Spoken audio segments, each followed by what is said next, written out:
Hello and welcome to Cheating Tales Lab. We're thrilled to have you here today. Sit tight, because we've got a fascinating story lined up for you. Ready? Let's get right into it. The fog hung thick over the highway, transforming the world into a gray soup. Roman Conway squinted through the windshield of the ambulance, his knuckles white on the steering wheel. The call had come in moments ago. Multi-car pileup, unknown number of victims. Jesus, his partner, Francisco Gallagher, muttered as they rounded a bend. The scene unfolded before them like a nightmare tableau. Twisted metal, shattered glass, the acrid stench of burning rubber. Roman's training kicked in immediately. Call for backup, he barked at Francisco as he jumped out of the ambulance. We're gonna need every available unit. Roman moved swiftly, assessing the situation. A silver sedan caught his eye, or what was left of it. The front end was completely crushed, steam hissing from the crumpled hood. As he approached, he heard it, a woman's scream, high and desperate. Help!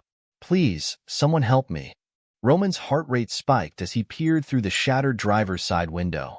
The woman inside was heavily pregnant, her distended belly pressed against the steering wheel.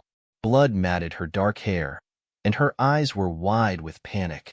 "Ma'am, I'm a paramedic," Roman called, already reaching for his tools.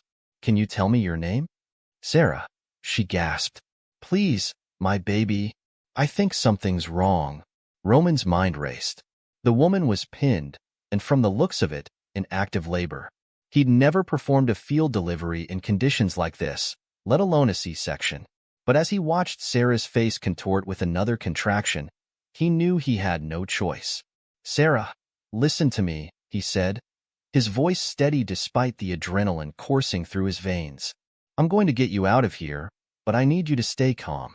Can you do that for me?" She nodded, tears streaming down her face.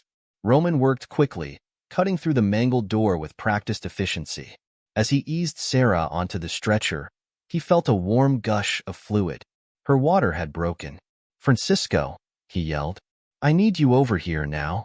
His partner appeared at his side, face grim as he took in the situation. "We can't move her," Roman said, his voice low. "Baby's coming now, and I think there might be complications. We're going to have to do this here." Francisco's eyes widened, but he nodded, already reaching for the necessary equipment. The next few minutes were a blur of focused intensity. Roman's hands moved with practiced precision as he prepared for the emergency C-section. Sarah's screams had faded to low moans, her eyes glassy with shock. "Stay with me, Sarah," Roman murmured as he made the first incision. "You're doing great." Time seemed to stretch and compress. Roman was vaguely aware of the chaos around him, the wail of approaching sirens, the shouts of other first responders. But his world had narrowed to this. The woman on the stretcher, the life growing inside her, and his own steady hands. And then, suddenly, a cry pierced the air. Roman lifted the tiny, squirming infant, a wave of relief washing over him. "It's a girl," he said, his voice rough with emotion. "She's perfect, Sarah."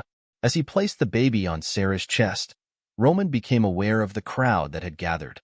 His fellow paramedics, police officers, even some of the less injured victims of the pileup. They were all watching, faces a mix of awe and relief. In that moment, as he watched mother and child take their first breaths together, Roman felt a profound sense of purpose. This was why he did this job. This was what it meant to make a difference. The house was quiet when Roman got home, the events of the day still thrumming through his veins. He'd been lauded as a hero at the hospital, but all he wanted was a hot shower and his own bed. "Cassandra," he called out, dropping his keys on the side table. No answer. Roman frowned, moving through the house. It wasn't unusual for his wife to be out, but something felt off. He couldn't quite put his finger on it. In the kitchen, he noticed the blinking light on the answering machine. He hit play, half listening as he opened the fridge. "Mr. Conway, this is Janet from First National Bank. I'm calling about the recent large withdrawals from your joint account. We just wanted to verify." Roman froze, the carton of orange juice halfway to his lips. Large withdrawals? He hadn't made any large withdrawals. He set the juice down, a cold feeling settling in his stomach. Now that he thought about it, there had been other signs. Cassandra's increasingly secretive behavior, her vague explanations about where she'd been. Roman booted up their shared computer, a sick feeling of dread growing as he accessed their online banking. The transactions stood out like neon signs, thousands of dollars, withdrawn over the past few months. And there, buried in the credit card statements, charges at high-end hotels he'd never heard of. His hands shook as he closed the browser. This couldn't be happening. Not to them. Not to him. But even as denial rose up, a part of Roman knew. He'd seen it before, in the broken families he encountered on the job. The signs were all there. With a heavy heart, Roman made a decision. He'd install security cameras in the house. Just to be sure. Just to have proof, one way or the other. As he worked, carefully hiding the tiny cameras, Roman felt a part of himself hardening. Whatever happened next, he'd face it head-on. He was Roman Conway, after all. He saved lives for a living. He could save his own damn marriage. The annual Conway family reunion was in full swing. The backyard a riot of laughter, music, and the smell of barbecue. Roman moved through the crowd, plastering on a smile as he greeted relatives. Cassandra was across the yard, deep in conversation with his sister Monique. Roman watched his wife, searching for any sign of guilt or unease. But Cassandra laughed at something Monique said, looking for all the world like the perfect hostess. Uncle Roman. His nephew Tommy came barreling towards him, a water gun in hand. Come play with us. Roman was about to agree when a commotion at the gate caught his attention. His blood ran cold as he recognized the man stumbling into the yard. Louis Kaufman, the smooth-talking pharmaceutical rep who'd been hanging around Cassandra's office lately. And from the look of him, he was drunk off his ass. Where is she? Louis slurred, pushing past a startled Aunt Edna. Where's Cassandra? Roman moved quickly, intercepting Louis before he could get further into the yard. Louis, he said, keeping his voice low and steady. You need to leave. Now. But Louis wasn't having it. He shoved Roman, hard enough to make him stumble. You're a fool, Conway, he spat. Cassandra's been mine for years. Ever wonder why your kids look nothing like you? The world seemed to tilt on its axis. Roman felt a roaring in his ears, barely aware of the shocked gasps from his family members. But even as rage and pain threatened to overwhelm him, a part of his mind remained clear. Slowly, carefully, Roman reached into his pocket and pressed the button on the small recording device he'd taken to carrying. Then he met Louis's bloodshot eyes. Thanks for the public confession of paternity fraud, Louis, he said, his voice eerily calm. Louis's face contorted with fury. He lunged at Roman, fists swinging wildly. But Roman was ready. He sidestepped neatly, watching with satisfaction as Louis stumbled, his momentum carrying him forward. There was a sickening crack as Louis's face met the edge of the picnic table. He went down hard, blood streaming from his mouth. In the stunned silence that followed, Roman turned to face his family. Cassandra stood frozen, her face a mask of horror and guilt. Party's over, Roman said, his voice carrying across the yard. I think it's time for everyone to go home. As his relatives filed out, murmuring in shocked disbelief, Roman felt a strange sense of calm settle over him. The worst had happened, yes, but he'd faced it, and he'd survived. Now, it was time to fight. Arthur Lowe's office was a sanctuary of mahogany and leather, the kind of place that whispered of old money and discreet solutions. Roman sat across from his old friend, the weight of betrayal heavy on his shoulders. You're sure about this? Arthur asked, his fingers steepled under his chin. Once we file, there's no going back. Roman nodded, his jaw set. I'm sure. You've seen the evidence. Arthur sighed, reaching for a thick manila folder. I have. And it's damning, Roman. The bank statements, the hotel receipts, the security footage. It's more than enough to prove infidelity. And the paternity fraud? Roman's voice was barely above a whisper.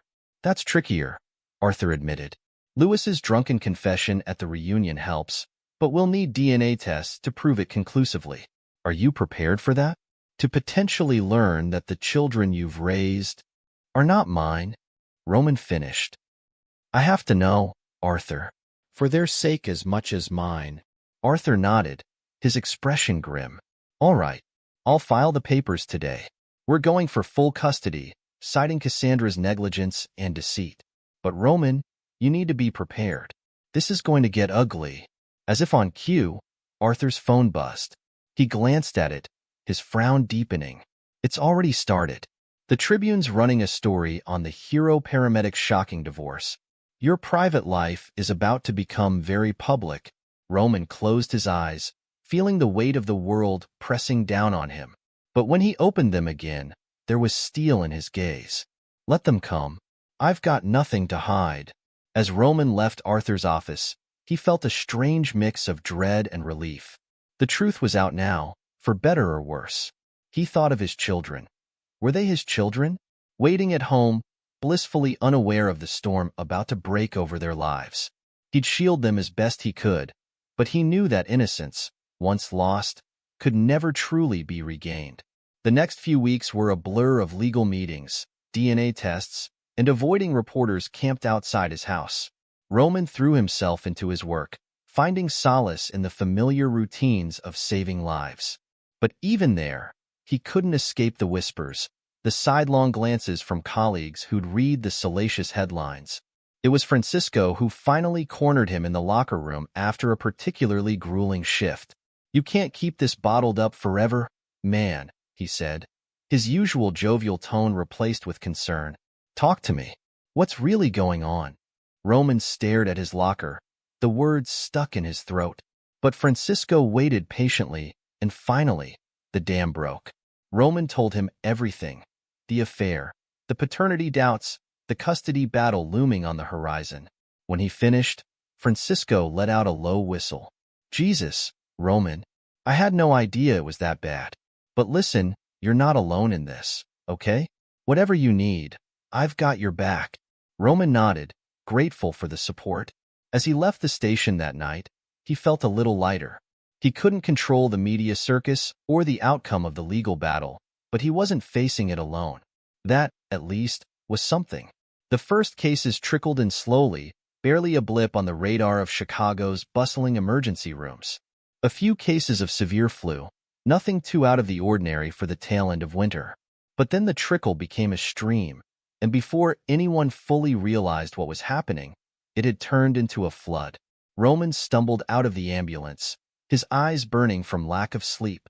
This was his fourth straight shift, and the city showed no signs of slowing down. As he wheeled another gasping patient into the overcrowded ER, he caught sight of Dr. Velma Reeves, the hospital's chief of emergency medicine. Dr. Reeves was a force of nature, her silver hair pulled back in a severe bun, her eyes sharp behind wire-rimmed glasses. She barked orders with the precision of a military commander, somehow managing to bring order to the chaos of the overwhelmed hospital. Conway, she called out as Roman passed. I need you for a moment. Roman followed her into a quiet corner, his exhaustion momentarily forgotten in the face of her intensity. I've been watching you, Dr. Reeves said without preamble. You've been working nonstop since this outbreak began. Your dedication is impressive. Roman shrugged, uncomfortable with the praise. Just doing my job, ma'am. Dr. Reeves's eyes narrowed. No, it's more than that. I've read about your personal situation. She held up a hand as Roman opened his mouth to protest. I'm not here to gossip. I'm here to offer my support. She pulled out a business card, pressing it into Roman's hand. I understand you're in the middle of a custody battle. If you need a character witness, someone to speak to your work ethic and dedication, I'd be happy to testify. Roman stared at the card, a lump forming in his throat. Dr. Reeves, thank you. I don't know what to say. Say you'll get some rest, she replied, her tone softening slightly. You're no good to anyone if you work yourself to death. Now go home, Conway. That's an order. As Roman left the hospital, he felt a glimmer of hope for the first time in weeks. The custody hearings were looming, but now he had an unexpected ally in his corner. Maybe, just maybe, things were starting to look up. But even as he thought it, he couldn't shake the nagging feeling that Cassandra and Lewis weren't done fighting dirty. He'd have to stay on his toes, ready for whatever they might throw at him next. Johnny Quick was not a man burdened by an excess of journalistic integrity. He preferred to think of himself as pragmatic, a survivor in the cutthroat world of modern media. So when Lewis Kaufman approached him with a juicy story and a fat envelope of cash, Johnny didn't hesitate. "We want you to write a series of articles," Lewis said, his smile oily in the dim light of the bar. Questioning Roman Conway's competence as a paramedic, Johnny raised an eyebrow. "Conway? The guy who delivered that baby on the highway? That's going to be a tough sell, buddy." Lewis's smile didn't waver. "That's why we're paying you the big bucks, Johnny. Get creative. Dig up some dirt. There's got to be something in his past we can use." As Lewis laid out the details of their plan, Johnny felt a twinge of something. Not quite guilt. He'd smothered that particular emotion years ago, but maybe a flicker of unease. Still, money was money, and times were tough. He'd do the job. The first article hit like a bombshell. "Hero paramedic, savior or menace," the headline screamed. Johnny had done his homework, dredging up every minor complaint, every moment of hesitation in Roman's career, and spinning it into a narrative of incompetence and recklessness. Roman stared at the newspaper, his hands shaking with a mix of rage and disbelief. The article was a masterpiece of innuendo and half-truths, painting him as a danger to the very people he'd sworn to protect. "This is bullshit," Francisco snarled, snatching the paper away. "Everyone knows you're the best damn paramedic in the city." But the damage was done. As the days went by and more articles appeared, Roman could feel the tide of public opinion turning against him. Whispers followed him everywhere he went. Parents pulled their children closer when he passed on the street. Even some of his colleagues began to eye him warily, as if wondering if there might be some truth to the accusations. The stress was taking its toll. Roman found himself snapping at the slightest provocation, dark circles growing under his eyes as sleep became increasingly elusive. It was Francisco who finally intervened, dragging Roman to a rundown community center on the edge of town. "What are we doing here?" Roman asked, eyeing the graffiti-covered walls skeptically. Francisco grinned. "You need an outlet, man. Something to take your mind off all this crap. They run a youth mentoring program here. I figured, who better to inspire some troubled kids than Chicago's finest paramedic?" Roman opened his mouth to protest, but Francisco was already pushing him through the door. Inside, a group of teenagers lounged on mismatched furniture, eyeing the newcomers with a mix of curiosity and suspicion. "Listen up, you little delinquents," Francisco announced cheerfully. "This here is Roman Conway. He's going to be volunteering with us for a while. Try not to scare him off, all right?" As the teens gathered around, their initial wariness giving way to genuine interest, Roman felt something shift inside him. Here, in this dingy community center, he wasn't the subject of scandalous headlines or vicious rumors. He was just a guy with some stories to tell and some wisdom to share. For the first time in weeks, Roman felt the knot in his chest begin to loosen.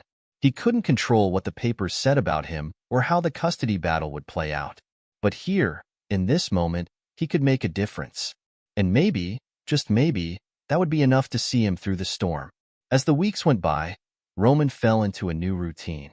Work, custody hearings, and evenings at the youth center. The articles continued, each more outrageous than the last. But Roman found himself caring less and less. He had bigger battles to fight. It was at the youth center that he met Rosalie, a social worker with kind eyes and a no-nonsense attitude. She didn't seem to care about the headlines or the rumors. She just saw a man trying his best to make a difference. "You're good with them?" she said one evening, watching as Roman demonstrated basic first aid to a group of enthralled teenagers. "They respond to you." Roman shrugged, but he couldn't hide the small smile tugging at his lips. "They're good kids. Just need someone to believe in them." Rosalie nodded, her expression thoughtful. "Sometimes that's all any of us need." As they stood there, watching the teens practice CPR on battered mannequins, Roman felt a spark of something he hadn't experienced in a long time. Hope. Whatever challenges lay ahead, he knew he'd face them head-on. He was Roman Conway, after all. Saving lives was what he did best. Monique Conway had always been the family wild child. While Roman followed the straight and narrow path, she'd zigzagged through life, leaving a trail of broken hearts and unpaid bar tabs in her wake. But beneath the carefree exterior beat the heart of a lioness when it came to her big brother. The seedy bar on the outskirts of Chicago was Monique's natural habitat. She nursed a whiskey, sharp eyes scanning the crowd. When Cassandra and Lewis walked in, Monique nearly choked on her drink. What the hell were they doing here? She slouched lower in her booth, pulling the brim of her hat down. The estranged couple didn't notice her as they slid into a nearby booth, heads bent close in conspiratorial whispers. Monique's curiosity got the better of her. She casually moved to the jukebox, pretending to flip through song selections while straining to catch snippets of their conversation. Running out of options, Cassandra hissed. The custody hearing is in 2 weeks, and that idiot Dr. Reeves is going to testify for Roman. Lewis knocked back a shot, his handsome face twisted with frustration. We need something big.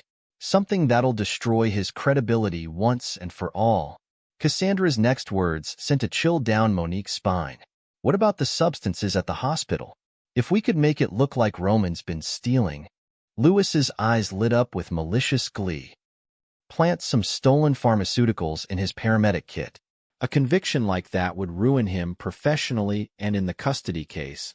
Exactly, Cassandra purred. I still have access to the house. I could easily slip something into his kit before his next shift. Monique's hand froze on the jukebox. This was bad. Really bad. She needed to warn Roman. As she slipped out of the bar, Monique's mind raced. She'd made more than her fair share of mistakes in life, but she'd never stooped to the level of framing someone for a crime. The fact that Cassandra could do this to Roman, the father of her children, made Monique's blood boil. She fumbled for her phone, nearly dropping it in her haste to call Roman. When his voicemail picked up, she swore under her breath. Roman, it's a Mo, call me back ASAP. It's about Cassandra and Lewis. They're planning something, and it's not good. Monique paced outside the bar, chain-smoking as she waited for Roman to call back. When her phone finally buzzed, she nearly jumped out of her skin. Mo? What's going on? Roman's voice was tense, wary. We've got a problem, big bro, Monique said, her voice low.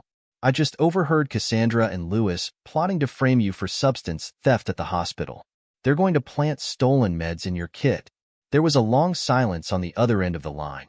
Then, Roman's voice, cold and determined. Tell me everything. Arthur Lowe's office had become a war room. Roman sat at the head of the conference table, flanked by Monique and Arthur. Dr. Velma Reeves paced by the window, her normally impassive face clouded with concern. This is a serious accusation, Dr. Reeves said, her voice clipped. If they succeed in planting those substances, the consequences would be catastrophic. Not just for Roman's career, but for the entire hospital. Roman nodded. Which is why we need to catch them in the act. We can't just accuse them without proof. They'll deny everything, and it'll look like I'm trying to smear them out of spite. Arthur leaned forward, his lawyer's mind already formulating a plan. We need to set up a sting operation. Let them think their plan is working, then catch them red-handed. It's risky, Monique argued. What if something goes wrong? Roman could lose everything. I don't have much left to lose, Roman said quietly. He thought of his children, of the life he'd built. But I have everything to gain. I'm tired of being on the defensive. It's time we took the fight to them. Dr. Reeves nodded approvingly. I'll coordinate with hospital security. We'll set up hidden cameras in the locker room. Roman, you'll need to act completely normal. Give them no reason to suspect you're onto them. As they hammered out the details of their counterplan, Roman felt a strange sense of calm settle over him.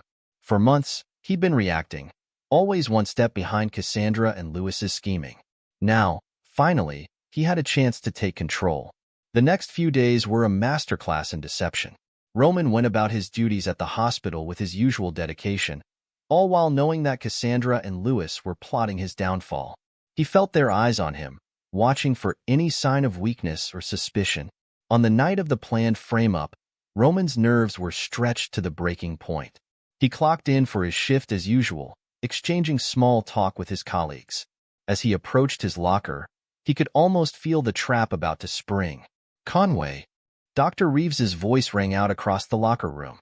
I need you in my office. Now. Roman turned, catching a glimpse of Cassandra lurking near the row of lockers. Her face was a mask of frustrated anger. He suppressed a smile as he followed Dr. Reeves out. In her office, Dr. Reeves spoke loudly for the benefit of the hidden microphones. "I'm putting you on administrative leave, effective immediately. There have been concerns raised about your conduct." Roman played his part, protesting his innocence with just the right amount of confusion and indignation. As he stormed out of her office, he saw Cassandra slip into the locker room. The trap was set. Hours later, Roman sat in a dimly lit security office, watching the footage unfold on multiple screens. There was Cassandra, furtively approaching his locker. Lewis appeared moments later, keeping watch as she worked the lock. Roman's fists clenched as he watched his estranged wife plant the stolen substances in his kit. It was one thing to know what she was planning, another entirely to see it happening. Just as Cassandra closed the locker, the lights in the room flared to life. Police officers swarmed in, led by Dr. Reeves herself. "Cassandra Kaufman, Lewis Kaufman, you're under arrest for attempted evidence tampering and conspiracy to commit fraud," the lead officer announced. The look of shock and betrayal on Cassandra's face as she was led away in handcuffs was almost satisfying. Almost. As the adrenaline of the sting operation wore off, Roman felt a deep weariness settle into his bones. This wasn't a victory to celebrate. It was the final nail in the coffin of his marriage, the death of the family he'd thought he had. But as he watched the police car carrying Cassandra and Lewis drive away, he also felt something else: hope. For the first time in months, the future didn't look quite so bleak. The courtroom was packed. A sea of faces all turned towards the elevated bench where Judge Ethel Blackwell presided. Roman sat at the plaintiff's table, Arthur at his side. Across the aisle, Cassandra and Lewis looked pale and defeated, their lawyer whispering urgently in their ears. Judge Blackwell's gavel cracked like a gunshot, silencing the murmurs of the crowd. In the matter of Conway versus Kaufman, this court is now in session. What followed was a brutal dissection of Cassandra and Lewis's actions. Arthur presented a mountain of evidence: financial records showing Cassandra's embezzlement from the joint accounts, DNA tests proving Lewis's paternity of the children, and most damning of all, the video footage of their attempted frame-up.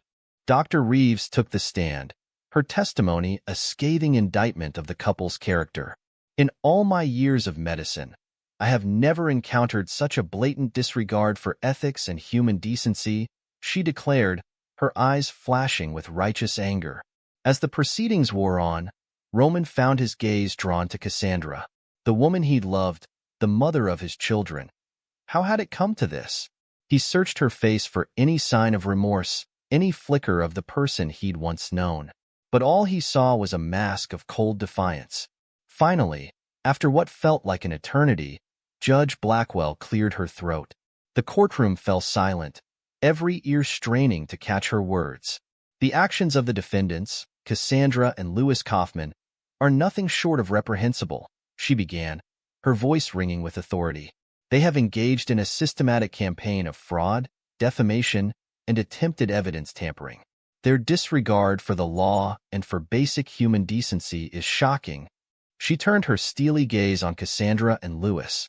"You face multiple criminal charges, including fraud, defamation, and attempted evidence tampering. This court recommends the maximum sentences allowed by law." A gasp rippled through the courtroom. Roman sat very still, hardly daring to breathe. Furthermore, Judge Blackwell continued, "In the matter of child custody, this court grants full custody to Roman Conway, along with a substantial financial settlement to be paid by the defendants." The gavel fell with a final, decisive crack. It was over. As the bailiffs moved to lead Cassandra and Lewis away, Roman stood. He needed to say something, to find some closure in this moment. "Cassandra." "Lewis." His voice carried in the sudden hush of the courtroom. They turned to face him, Cassandra's eyes brimming with unshed tears, Lewis's face a mask of sullen defeat. "You tried to destroy everything I love," Roman said, his voice steady despite the storm of emotions raging inside him. "I'll never forgive your betrayal, but I refuse to let it define me. I'll use this experience to be a better father and a better paramedic." As they were led away, Roman felt a weight lift from his shoulders. It wasn't happiness, not yet, but it was the first step on the road to healing. Outside the courthouse, a crowd of reporters waited, hungry for a statement. Roman brushed past them, ignoring their shouted questions. He had more important things to focus on now. His children were waiting, and he had a lot of lost time to make up for. Epilogue. Months passed, the seasons turning as Chicago slowly recovered from the flu outbreak that had brought the city to its knees. On a crisp autumn morning, Roman stood before a crowd gathered in Millennium Park, his paramedics' uniform crisp and freshly pressed. Mayor Lori Lightfoot approached the podium, her face solemn. Today, we honor those who went above and beyond during our city's darkest hours. Paramedics, nurses, doctors, all the unsung heroes who risked their lives to save others. But one man stands out for his exceptional bravery and dedication. She turned to Roman, a smile breaking through her serious demeanor. Roman Conway, please step forward to receive this commendation for your tireless work during the influenza outbreak. As Roman accepted the award, his eyes scanned the crowd. There was Francisco, grinning from ear to ear and giving him a thumbs up. Dr. Reeves stood nearby, her usual stern expression softened with pride. Arthur nodded approvingly, a rare smile on his face. And there, in the front row, were the faces that mattered most. His children, their eyes shining with a mix of pride and love that made Roman's heart swell. Beside them stood Rosalie, the social worker he'd met at the youth center. She caught his eye and winked, her smile warm and encouraging. As the applause died down, Roman stepped up to the microphone. He looked out over the sea of faces, feeling the weight of all he'd been through, all he'd overcome. Thank you, he began, his voice steady. This award is an honor, but the real heroes are the people of Chicago. The patients who fought so hard to survive. The families who supported them. My fellow first responders who never gave up, no matter how dire things got. He paused, gathering his thoughts. The past year has been challenging, to say the least. There were times when I thought I'd lost everything. My marriage, my children, my career. It all seemed to be slipping away. Roman's gaze fell on his children, their faces a mirror of his own determination. But I learned something important. Our strength isn't measured by the challenges we face, but by how we face them. Every setback, every betrayal, every moment of doubt. They're all opportunities to become better, stronger versions of ourselves. He smiled, feeling a sense of peace settle over him. I stand here today not as a hero, but as a man who's been given a second chance. A chance to be a better father, a better paramedic, a better person. And I promise you this, I won't waste it. As the crowd erupted in cheers, Roman stepped back from the podium. He made his way to his family, scooping up his youngest in a bear hug as the others crowded around. Rosalie squeezed his hand, her eyes shining with pride and something more, a promise of a future filled with love and trust. Roman Conway had walked through fire and come out the other side. He'd lost much, but gained so much more. As he stood there, surrounded by the people he loved, he knew that whatever challenges lay ahead, he was ready to face them. Not alone, but with the strength of family, friends, and a community that had seen him at his lowest and lifted him up. The road ahead wouldn't be easy. There would be difficult conversations with his children, long nights of self-doubt, and the constant challenge of rebuilding trust. But for the first time in a long time, Roman felt truly, deeply hopeful. He had weathered the storm and emerged stronger for it. As the ceremony wound down and the crowd began to disperse, Roman looked out over the Chicago skyline. This city had seen him broken, but it had also seen him rise. Whatever the future held, he was ready for it. One life at a time, one day at a time, Roman Conway would continue to do what he did best, save lives and make a difference. The end. This is where our story comes to an end. Share your thoughts in the comment section. Thanks for your time. If you enjoy the story, please subscribe to this channel. Click on the video you see on the screen, and I will see you there.